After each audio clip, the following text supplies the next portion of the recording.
교통정보센터였습니다.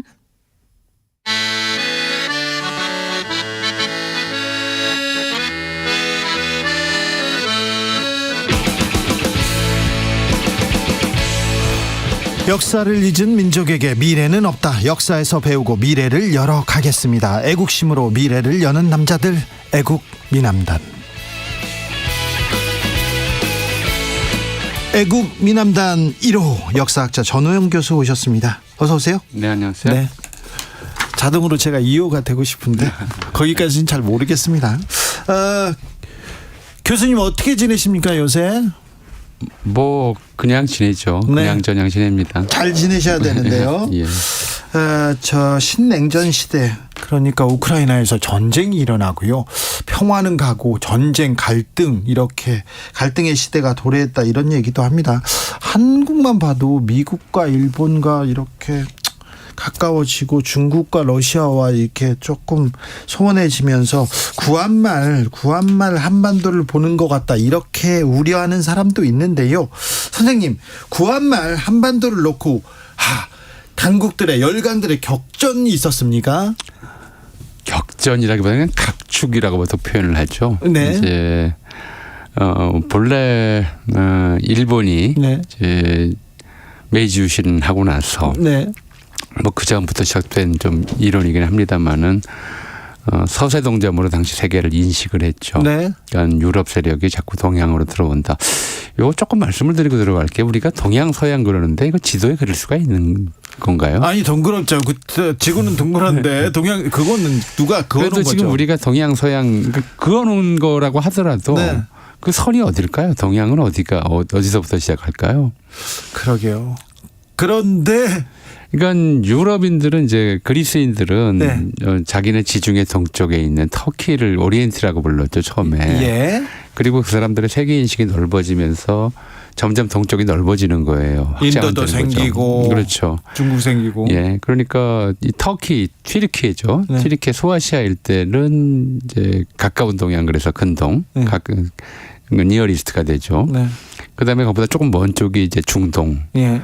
그다음에 아주 멀다 싶은 데가 극동. 원동. 원동요? 예, 끝까지가 있다 네. 싶은 데가 극동이에요. 그러니까 아시아 전체가 유럽적 관점에서는 이제 오리엔트에 속하는데 아시아인들이 생각한 동서양은 좀 달랐어요. 예.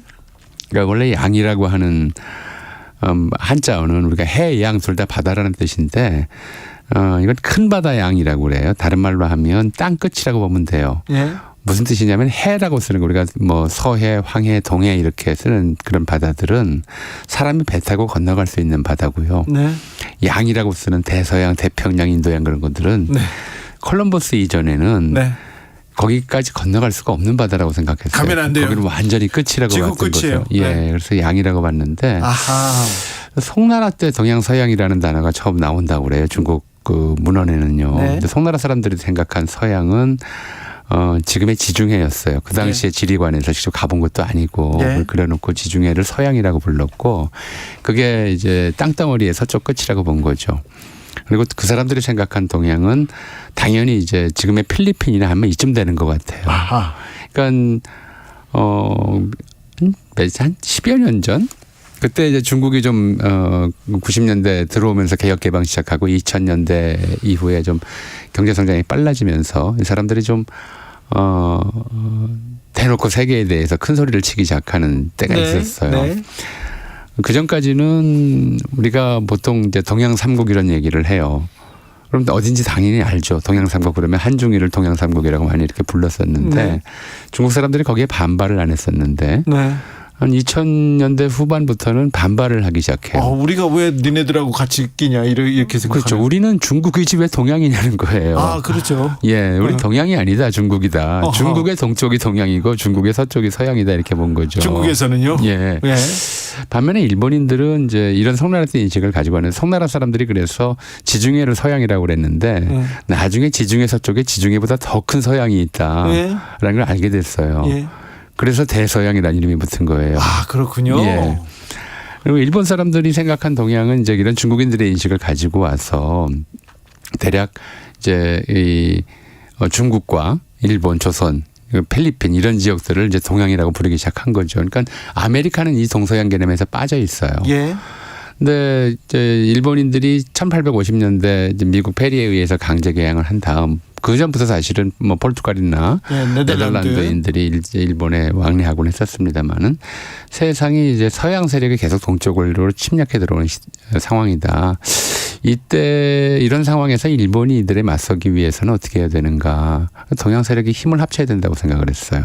네. 세계를 동양과 서양의 대결로 본 거죠. 네. 동양과 서양의 대결인데 동양이 힘이 약하니까 먼저 이제 한중일이 힘을 합쳐야 된다라고 처음엔 생각을 했어요. 아, 그래요? 근데 힘을 합쳐야 되는데 중국도 좀 빌빌하고 특히 조선이 더 좀 어려우니까 저런 상태에서는 힘을 합쳐봤자 도움이 안 된다.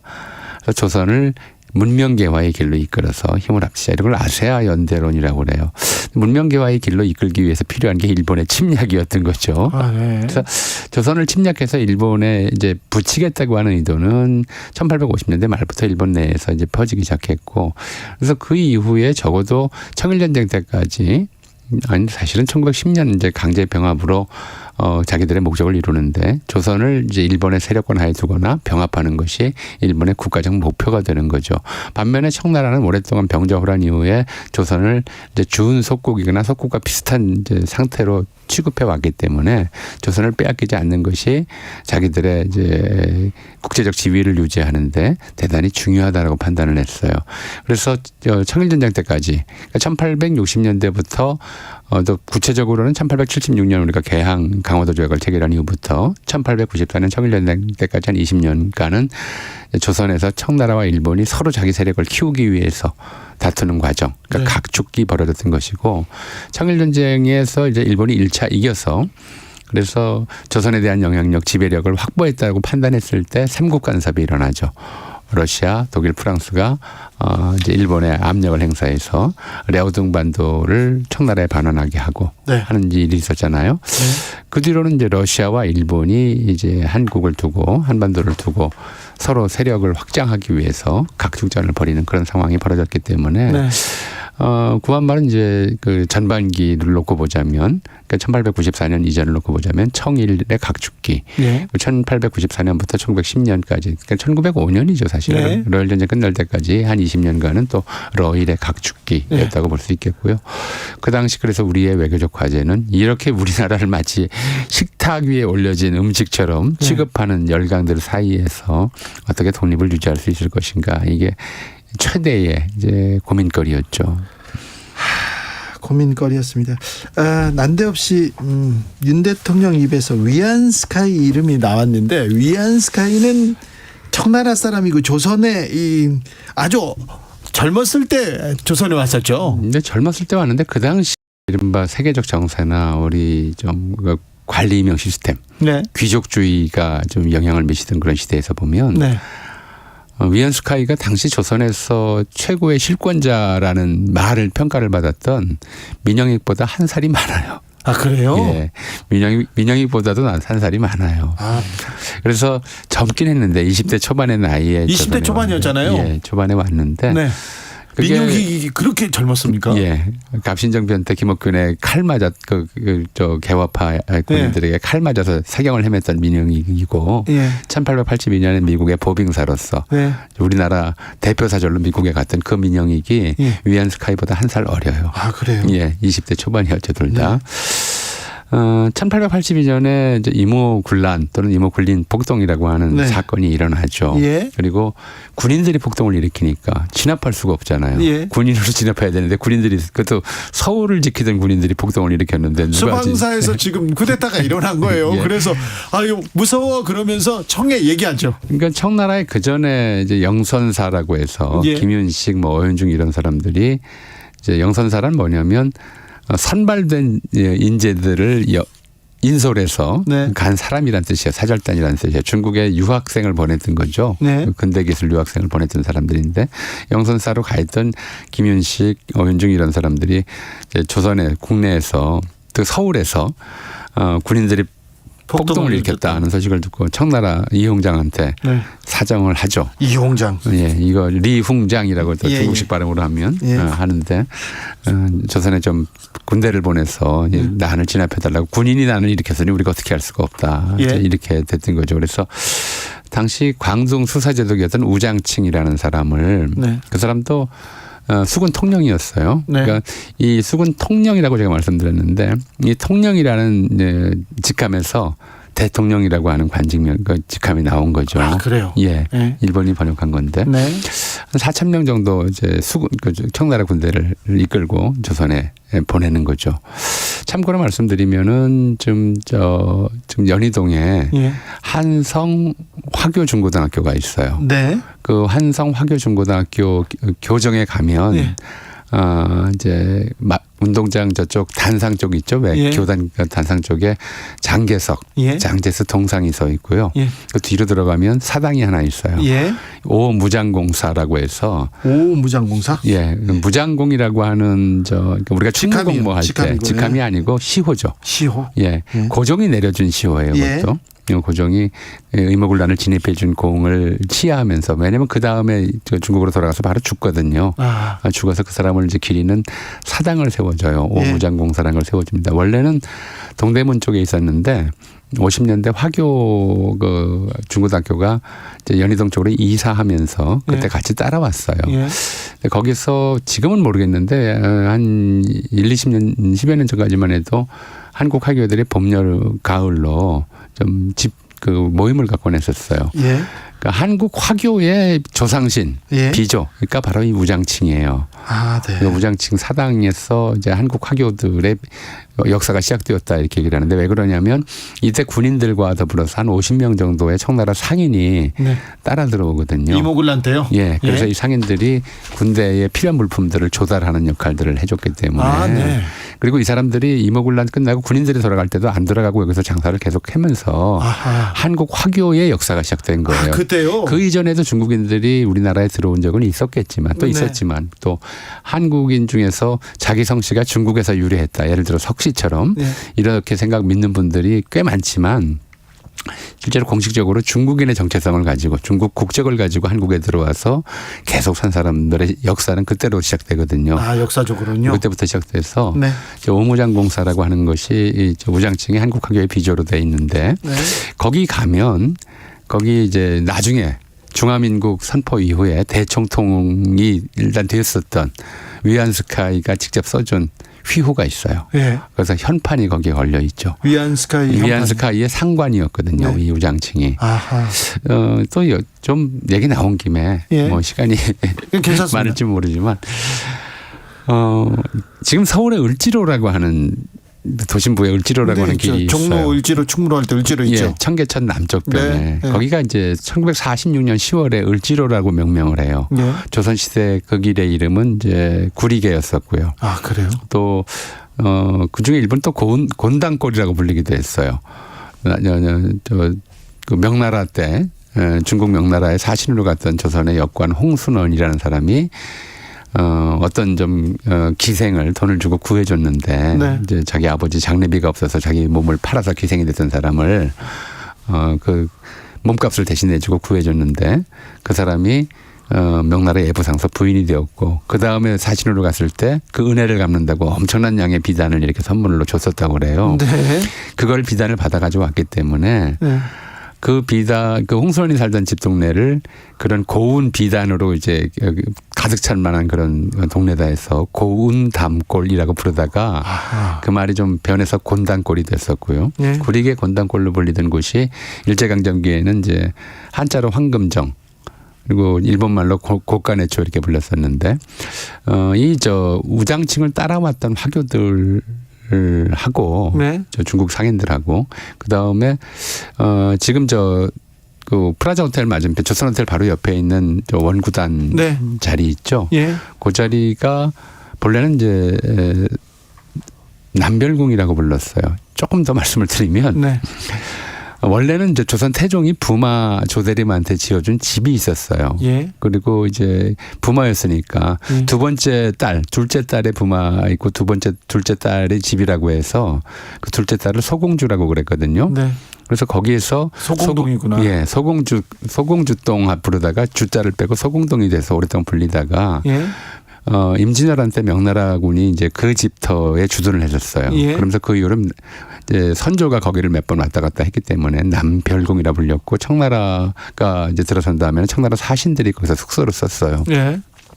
그리고 이모군란 때 들어온 이제 청나라 군대도 그걸 접수하고 사령부로 썼고. 아, 거기를? 예, 처음에 이제 나중에 오장층 다음으로 이른바 조청 수륙 상민 수륙 무역 장정이 그러니까 일종의 좀 통상 조약이죠. 청나라 와이 사이에 된 다음에 영사격으로 부임한 이제 총판 조선 상무위원 첸수탕이라는 사람이 거기서 이제 업무를 봐서 예.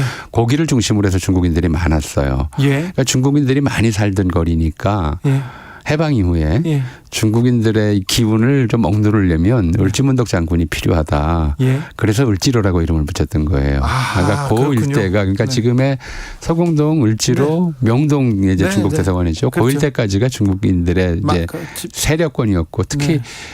지금 중국 대사관은 바로 첸스탕 시절에 네. 그러니까 원세계 직전에 중국인들이 지은 이제 상무공소였어요. 나중에 그게 공사관이 되고 대사관이 되고 이랬습니다만은 네. 그 자리가 그때부터 있었던 것이라서 네. 그 앞은 특히 원세 위안스카이가 이제 우리나라에서 행세하던 시절에는 네.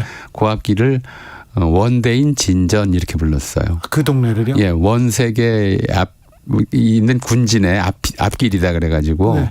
평상시에도 사람들이 잘 못 가던 그런 만큼 좀 삼엄했다고 그러고요. 얘기 또 나온 김에 네. 계속 거슬러 올라가니까. 좋습니다. 거기가 원래는 이모군란 당시에 이모군인 북동 당시에 그 직전에 대원군 치하에서 무위대장 포도대장을 했던 이경하라는 사람의 집이에요. 네. 집터였어요. 지금 중국 대사관 자리가. 네. 근데 그 이경하라는 사람이 대원군 때 뭘 했던 사람이냐면 천주교 박해 당시에 포도대장을 했던 사람이에요. 그래서 천주교 박해를 하면서 천주교인들을 무수히 고문하고 죽였던 사람으로 유명하죠. 네. 좀 매천 황현의 기록에 따르면 그때 이제 바로 무슨 포도청에서 고문한 것도 아니고 자기 집으로 잡아다가 이제 고문하고 죽이고 그랬으니까. 거기서. 예. 그래서 이제 천주교인들을 학살하면 그 가족들이나 친척들이 잡혀간 천주교인 소식을 물을 거 아니에요. 네. 근데 워낙 사람 고문하는 방법이 좀 잔인해서 그랬다고 그래요. 때리는 것도 귀찮으니까 얼굴에 한지를 덮어놓고 물을 부었다고 그래요. 아이고. 그러면 이제 숨을 못 쉬어서 질식사하거든요. 네.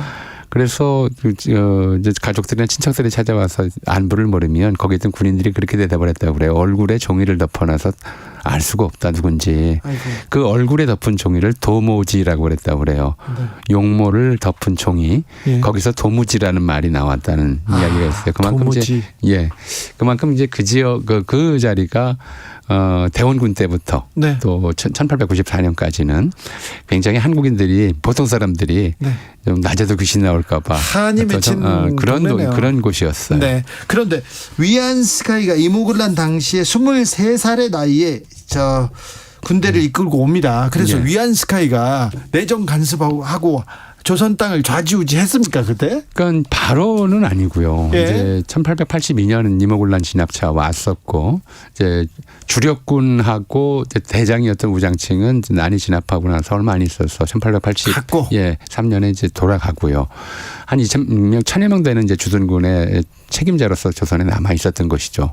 그리고 그때 그 직후에 청나라 와이 사이에 청나라가 조선을 사실상의 속국으로 만들기 위해서 그 전까지는 명분상의 이제 속국이었다면 사실상의 속국, 그러니까 속방화 정책이라고 보통 학교에서는 표현하는데요. 네. 하기 위해서 상민 수륙 무역 장정이라고 해서 조선과 청나라 사이에만 적용되는 다른 나라와는 관계없이 수륙 무역 장정이라는 걸 체결해서 청나라 상인들이 서울과 양화진에서 자유롭게 상점을 열고 장사할 수 있도록 하는 그런 권리를 얻어가요. 네. 그렇게 만들고 나서 그 청나라 상인들과 관련된 교섭 문제를 담당하기 위해서 미국 뉴욕에 중국 청룡사로 있던 첸스탕이라는 사람을 불러서 상무위원을 맡기고 또 그걸 이제 물리적으로 뒷받침하는 군대를 이제 위안스카이에게 맡겼던 것인데 1883년 4년 초까지는 뭐 특별하게 이제 그 위안스카이가 두각을 나타내는 일이 없었어요. 네. 근데 1884년에 갑신정변이 일어나고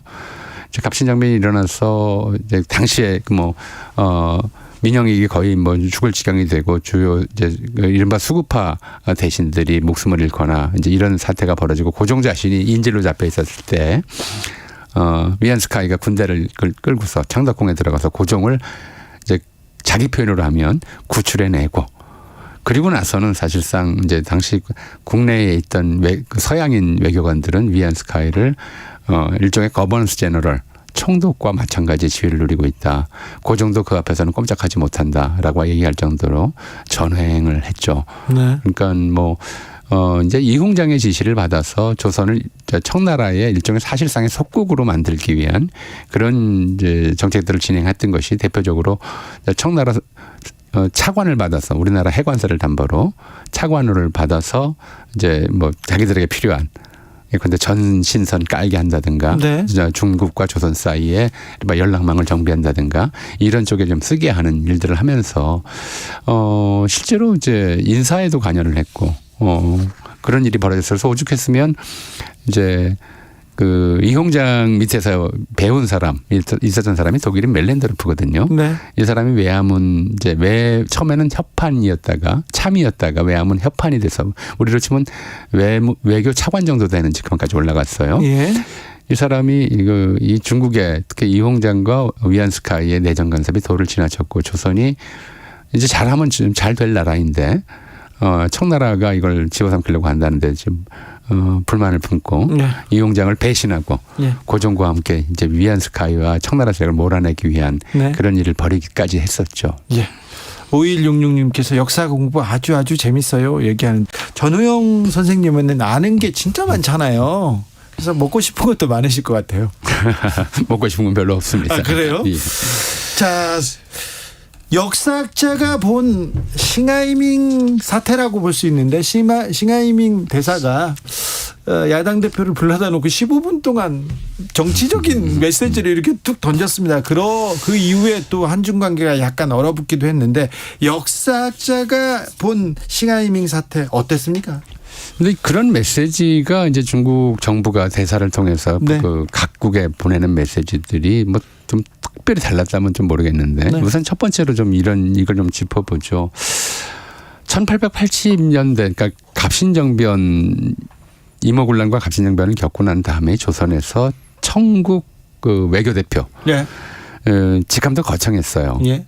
그 위안스카이의 조선 내 직함은 좀 길어요. 예. 주차 조선 총리 교섭 통상사의. 예. 우리나라에서는 그렇게 긴 벼슬 이름이 없어요. 예. 조선에 주둔하면서 이제 교섭 통상과 관련된 모든 일들을 총괄하는 것이다라고 하는데 중국인들의 그런 차별의식은 이제 조선에 대한 차별의식은 이제 이게 관직명에서도 나타나요. 관서명에서. 우리는 많이 아실 거예요. 우리가 개화를 담당하기 위한 부서로 만들어 놓은 것이 통리기무하문. 통리교섭통상사무하문. 오랜만에 들었다. 예. 기무하문. 총통이거든요. 네.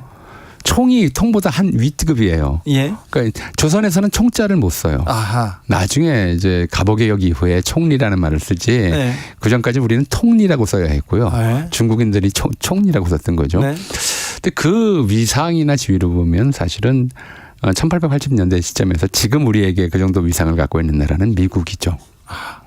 만약에 미국 대사가 예. 한국 야당 대표를 불러내놓고 이랬다면 이건 위안스카이다라고 얘기할 수가 있어요. 그런데 예. 중국은 그 정도 위상이 없는 나라이거든요. 아, 그렇죠. 우리나라가 그렇게 또 거기에 뭐 이렇게 대놓고 좀 얘기하잖아요. 네네. 뭐 저거 뭐냐 이렇게 얘기할 수 있을 정도로. 전 국민이 그렇잖아요. 그러니까 니네나 잘해라 이렇게. 예, 미국이 만약 그 대통령실에 대한 도청 사실이 밝혀졌잖아요. 네. 근데 아무 소리를 못 해요. 네, 그렇죠. 우리가 도청 도청한 것 없었어. 같지. 도청 아니야. 뭐 아직. 해도 몰라. 괜찮아 이렇게 네. 반응을 했단 말이에요. 사실은 이제 위안스카이가 조선에 주둔했을 당시 조선 정부가 대하는 태도가 그와 비슷했을 거라고 봐요. 아하. 그러니까 비교를 하려면 이제 도청 사건 이후 이제 미국 대사관에게 우리가 한 마디도 못했던 그런 현상하고 비교를 해야 되는 것이고 네. 지금 이제 중국은 사실은 우리가 대놓고 지금 뭐 이제 훈수도 두고 네. 잔소리도 하고 네. 너 그러면 안 된다고 경고도 하고 니네나 잘해라 이렇게 얘기하죠. 예, 그렇게 돼 있는 상황이기 때문에 네. 그 같은 이제 국적이라고 해서 싱하이밍이 위안 스카이의 위세를 누린다라고 얘기하는 건 좀 말이 안 될 것 같아요. 아하, 그렇군요. 역사적으로 보면 네, 위안 스카이가 나중에 황제가 되죠. 황제가를 자처하죠. 자처하다가. 그러니까 신의 혁명 이후에 이제 예. 손문이 위안 스카이를 추대해서 어떻게든 청조를 끝내자 해서 추대를 해줘서. 시간이 아까워요. 역사 공부는 다음 주에 계속됩니다. 선생님 감사합니다. 네.